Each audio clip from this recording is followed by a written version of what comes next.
India में जहां एक तरफ किसी भी कंपटीशन एग्जाम का लेवल बढ़ता हुआ जा रहा है, उसी तरीके से बहुत सारी अच्छी कॉलेजेस, कह दीजिए प्राइवेट कॉलेजेस का फीस स्ट्रक्चर भी आसमान की बुलंदियों को छू रहा है।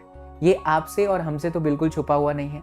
लेकिन क्या हम अच्छे कॉलेजेस में जाने का सपना छोड़ दें, या क्या कोई दूसरा तरीका भी है कि हम अच्छे कॉलेजेस में जाकर के अपने उस ड्रीम को पूरा होता हुआ देखें, पूरा हम उसे कर सके।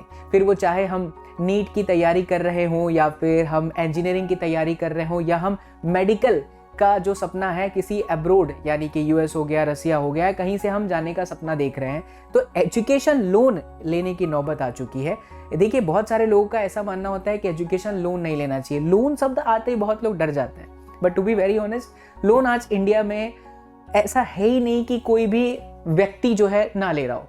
मतलब आप समझ लीजिए कि अगर 100 लोगों की आबादी है ना, तो उसमें से 99 लोगों ने लोन ले रखा है, ईएमआई जाती है, और ये लाइफस्टाइल का एक हिस्सा बन चुका है।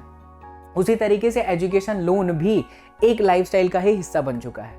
लेकिन अब एजुकेशन लोन हम क्यों लें, और अगर हम लेने जा रहे हैं तो हमें किन किन बातों का ध्यान रखना है, इस छोटे से वीडियो के अंदर मैं आपको यही चीज बहुत डिटेल में समझाने वाला हूं। सो आप ये वीडियो अपने पेरेंट्स के साथ जरूर देखें। अगर नए हैं चैनल पे तो सब्सक्राइब जरूर कर लेना। Let's start the video. देखिए, सबसे पहला मुद्दा आता है कि हमें एजुकेशन लोन कैसे मिलता है ना। तो सबसे पहले आपके दिमाग में जैसे ही आता है कि यार, हम पहले ये सोच लेते हैं कि हमें एजुकेशन लोन क्यों चाहिए। क्या हमारा स्कोर जो है किसी कंपटीशन एग्जाम में इतना नहीं आया है कि जिससे हम क्वालिफाई कर लें वो एग्जाम को, या हमें गवर्नमेंट में मिल जाए, या हम किसी प्राइवेट कॉलेजेस में जाने वाले थे, उसका फीस स्ट्रक्चर इतना था जितना कि हमारे पेरेंट्स पे कर सकते थे, है ना। अब सवाल ये आता है कि एजुकेशन लोन मिलता कैसे है। लेकिन उससे भी पहले, सबसे पहले हमें ये रिसर्च करना होगा, ये समझना होगा कि हमें एजुकेशन लोन क्यों चाहिए। देखिए, सबसे पहले तो आप किसी कंपटीशन एग्जाम की तैयारी कर रहे थे। सबसे बड़े कंपटीशन एग्जाम यहाँ पर इंडिया में कौन से हो गए? आईआईटी जेईई हो गया, गेट हो गया, graduate aptitude test of engineering हो गया, या नेशनल एलिजिबिलिटी एंट्रेंस टेस्ट यानी कि मेडिकल वालों के लिए नीट हो गया।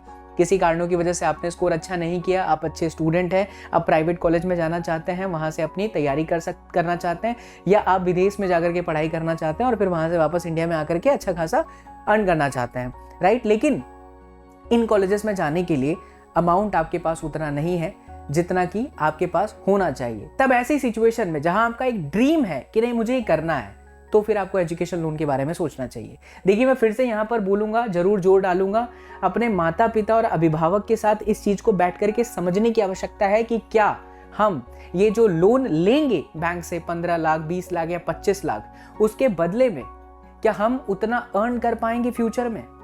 तभी आपको ये सोचना चाहिए, वरना परिस्थिति बाद में बहुत प्रॉब्लम भी क्रिएट कर सकती है। ये बुरी बात बिल्कुल भी नहीं है लोन लेना, क्योंकि इंडिया में आज मैंने जैसे आपको शुरुआत में भी कहा कि सभी व्यक्ति लोन ले रहे हैं, ईएमआई पे कर रहे हैं, और सभी के ऊपर ईएमआईज हैं, है ना। तो ये तकलीफ नहीं है अगर आज आपके पेरेंट्स के पास अमाउंट नहीं है, लेकिन आप कैपेबल हो, आप अच्छा पढ़ करके बाद में आपको 100% गारंटी है कि आप अच्छा करोगे, जो कि आप करने ही वाले हो, तो आप डेफिनेटली लोन लो, है ना। तब आप ये सोचो कि हाँ, मुझे एजुकेशन लोन लेकर के चलो यार, मैं यूक्रेन बोल रहा हूँ, यूक्रेन में तो वॉर छिड़ा हुआ, जिसकी वजह से तकलीफ आने की बात है। अच्छा, बहुत सारे स्टूडेंट्स ने ऐसा भी मुझसे पूछा हुआ था कमेंट्स के माध्यम से कि भैया, अगर हमें यूक्रेन से जाकर के अपना, या रशिया से जाकर के अपना ये मेडिकल की तैयारी करनी है, तो क्या हमें वहाँ से जाना चाहिए? अभी ये जो वॉर छिड़ा हुआ था उसकी वजह से कोई प्रॉब्लम है? तो अगर आप इस पर वीडियो चाहते हैं तो कमेंट कर दीजिएगा, मैं उस पर रिसर्च करके डिटेल वीडियो आपके लिए लेकर के आऊँगा। चलिए वीडियो को कंटिन्यू करते हैं। तो ये जैसा कि मैंने आपको समझा दिया, अमाउंट नहीं है, लेकिन आपको ये गारंटी है कि आप करोगे जो कि आप अच्छा करने वाले लाइफ में, तो आपको एजुकेशन लोन के बारे में सोचना चाहिए। अब जैसे ही हम एजुकेशन लोन के बारे में सोचते हैं तो हमारा रिसर्च होना चाहिए कि कौन कौन सी बैंक अवेलेबल है और कौन कौन सी बैंक के अंदर एजुकेशन लोन मिलता है। देखिए, आज इंडिया में हर जगह कंपटीशन है, तो बैंक के अंदर ही बहुत सारा कंपटीशन है। नाम ले लेता हूं मैं, HDFC बैंक हो गया, सुना होगा आपने, ICICI बैंक हो गया, नामी बैंक हो गया, एक्सिस बैंक। इसके अलावा बहुत सारी ऐसी बैंक है जो गवर्नमेंट बैंक है, SBI हो गया, बैंक ऑफ बड़ौदा हो गया, है ना, कोटक महिंद्रा बैंक हो गया। ऐसे बहुत सारे बैंक हैं XYZ जिनके अंदर एजुकेशन लोन की फैसिलिटी होती है। लेकिन आपने क्या ध्यान रखना है, रिसर्च करना है कि कौन से बैंक के अंदर हमें एजुकेशन लोन लेते वक्त रेट ऑफ इंटरेस्ट कम पड़ेगा। यानी अगर मेरा 20 लाख का अमाउंट है तो 20 लाख के अमाउंट पर बैंक हमें 7% पर लोन दे रही है, 10% पर दे रही है, या 12% पर दे रही है। दुख की बात यह है कि यहाँ कार लोन इंडिया में सबसे कम पर माना जाता है और एजुकेशन लोन सबसे ज़्यादा पर रहता है।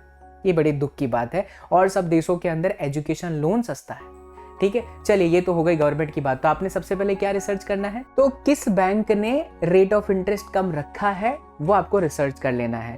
उसकी टर्म्स एंड कंडीशन क्या है वो जान लेनी है, उसके ईएमआई का स्ट्रक्चर क्या है वो जान लेना है। एंड ये जरूर जान लीजिए कि इन केस, भगवान ना करे ऐसा हो, इन केस अगर आपने पेमेंट जो ईएमआई है वो आपका बाउंस हो गया तो उसकी टर्म्स एंड कंडीशन क्या है। और ये भी जान लीजिए कि अगर किसी कारणों से आपको, मान लीजिए फॉरेन या अब्रोड में आप गए थे, पढ़ाई वहां पर नहीं जम रही, नहीं कर पा रहे, वापस आ रहे हो और आप लोन को क्लोज करना चाहते हो, उसकी टर्म्स एंड कंडीशन क्या है। तो सबसे पहले हमने ये समझ लिया कि हमें जरूरत कब पड़ रही है, और अब जरूरत पड़ रही है तो हमें सबसे पहले क्या करना है, रिसर्च करना है। नंबर ऑफ बैंक्स है और बहुत सारे बैंक्स जो है लोन देते हैं, एजुकेशन लोन देते हैं, लेकिन हमें किसको सिलेक्ट करना है, उस बैंक को सिलेक्ट करना है जिसका रेट ऑफ इंटरेस्ट कम है। अब एक नजर डालते हैं हम लोग कि एजुकेशन लोन लेने के लिए क्राइटेरिया क्या है। हम इंडिया में रहते हैं, राइट, हम अपने भारत देश में रहते हैं, तो क्राइटेरिया क्या क्या है जरा उसे हम समझते हैं। तो देखिए यहाँ पर सबसे पहले तो आपकी जो एज है वो 18 साल से 35 साल के बीच में होनी चाहिए। एकेडमिक रिकॉर्ड आपका बहुत बेहतर होना चाहिए। ये बहुत इंपॉर्टेंट है कि आप एकेडमिक कितना अच्छा कर रहे हैं। ऐसा नहीं है कि आप 30, 35, 40% लेकर के आ रहे हैं और आपको लोन मिल जाएगा, नहीं, अच्छे खासे परसेंटेज है और आपके पापा की, मम्मी की जो आर्थिक आय है वो उतनी नहीं है जितनी होनी चाहिए, तब आपको एजुकेशन लोन मिलने में आसानी होगी। यानी कि आपका एकेडमिक स्कोर बहुत अच्छा होना चाहिए। इसके बाद है क्वालिफिकेशन, या तो आप ग्रेजुएट के लिए कर रहे हैं, पोस्ट ग्रेजुएट डिग्री के लिए कर रहे हैं, या फिर पीजी डिप्लोमा के लिए कर रहे हैं, वो बहुत इंपॉर्टेंट है। इनकम सोर्स आपके पेरेंट्स का, गार्जियन का मेंशन किया जाएगा। इनकम, हाँ, ये बहुत खास बात यहाँ पर लिखी गई है, इनकम शुड बी स्टेबल। मान लीजिए कि आपके घर पे कोई बिजनेस है और उस बिजनेस में कभी अच्छा खासा इनकम आया, कभी लॉस हो रहा है, कभी बहुत अच्छा खासा है, फिर लॉस हुआ, कभी पूरा लॉस हो गया, तो बैंक ऐसे सिस्टम पर ज़्यादा ट्रस्ट नहीं करती है।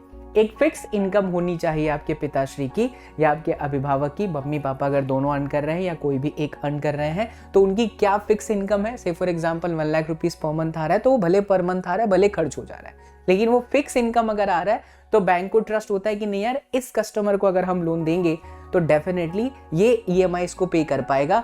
उनको, बैंक को ऐसे लोग नहीं चाहिए जो महीने के कभी 10 लाख आते हैं, फिर 15 लाख का खर्च हो गया, फिर कभी 2 लाख आए, कभी 1 लाख है, कभी 50,000 आया, तो उस समय एजुकेशन लोन मिलने पर थोड़ी तकलीफ होती है। इसलिए इनकम स्टेबल होना चाहिए। तो ये सारी क्राइटेरिया आप जान लीजिए। यूनिवर्सिटी आप कहाँ अप्लाई कर सकते हैं, भारत में किसी भी अच्छी यूनिवर्सिटी में आप अप्लाई कर सकते हैं, या अब्रोड में कहीं पर भी आप अप्लाई कर सकते हैं।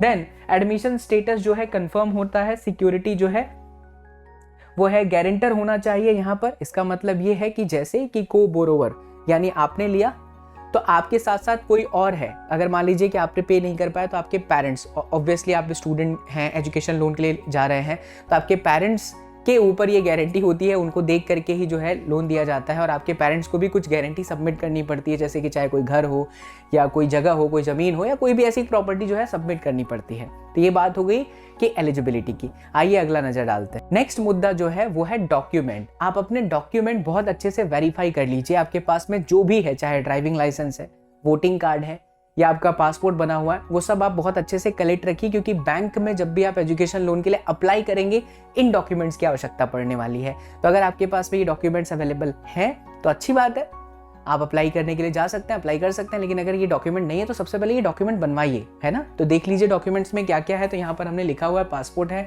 ड्राइविंग लाइसेंस है, एंड प्रूफ ऑफ रेसिडेंस है, एकेडमिक ट्रांसक्रिप्ट है, एंड स्टैंडर्डाइज्ड टेस्ट स्कोर है। जैसे कि बहुत सारे कुछ अच्छे एग्जाम्स है उसमें आपने बहुत अच्छा स्कोर किया है तो वो भी बैंक जो है मांगती है। ये सारी चीजें हो जाने के बाद अब आप अप्लाई कर सकते हैं बैंक में एजुकेशन लोन के लिए। देखिए 2 तरीका है, चाहे आप ऑनलाइन कर लीजिए या फिर आप ऑफलाइन ब्रांच में जाइए। मैं आपको रिकमेंड करूंगा कि आप एक बार ऑफलाइन विजिट कर लीजिए। जितने भी प्राइवेट बैंक हैं वो बहुत अच्छे से रिस्पॉन्स करती हैं। उसमें से ICICI एक मेरा पर्सनल एक्सपीरियंस है, मैंने लिया नहीं है, लेकिन हम सब लोग आज जितने भी एडुकेटर्स हैं या जो कोई भी है उन सबको कहीं ना कहीं से लोन लेना पड़ा है। तो मुझे पता है शुरुआत में जब मैं when I was at the age of 25 मैंने मेरा जब घर परचेज किया था, तो मुझे आज भी याद है, तो मुझे कुछ पता नहीं चलता था। तो बैंक वाले बहुत सारे डॉक्यूमेंट्स मांगते थे, वेरिफिकेशन होता था, बहुत सारी चीज़ें होती थी।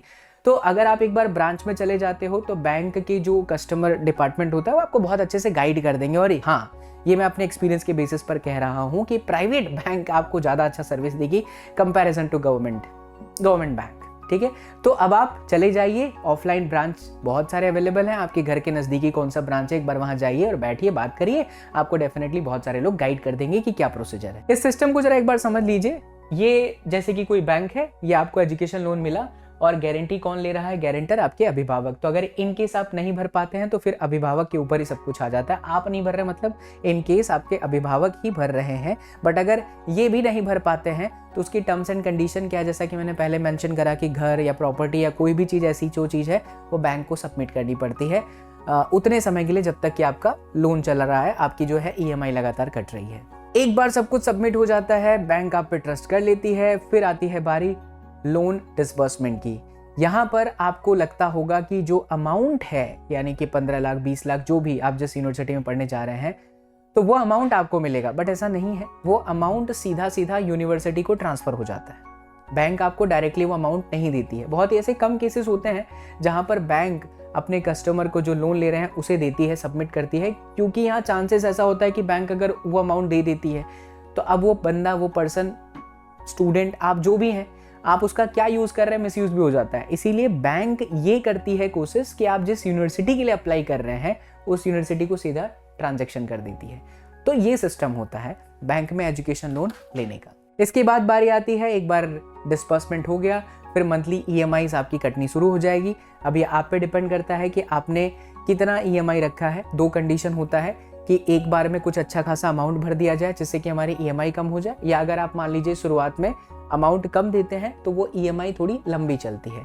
ये तरीका है। खास यहाँ पर ये जरूर ध्यान रखना जिस भी बैंक से आप लोन लीजिएगा कि वहाँ पर EMI अगर मान लीजिए किसी कारण की वजह से, ऐसा ना हो लेकिन किसी कारण की वजह से आपकी अगर आप नहीं पे कर पाए, आपके पेरेंट्स नहीं पे कर पाए किसी एक महीने में, तो उसकी टर्म्स एंड कंडीशन क्या है। That's it. तो ये रहा आज का ये वीडियो जिसके अंदर हमने आपको ये बताया कि क्यों आपको बैंक लोन, क्यों आपको एजुकेशन लोन के बारे में सोचना चाहिए, और अगर एजुकेशन लोन के बारे में आप सोच रहे हो क्या क्या रिक्वायरमेंट है, कैसे कैसे स्टेप्स हो सकते हैं।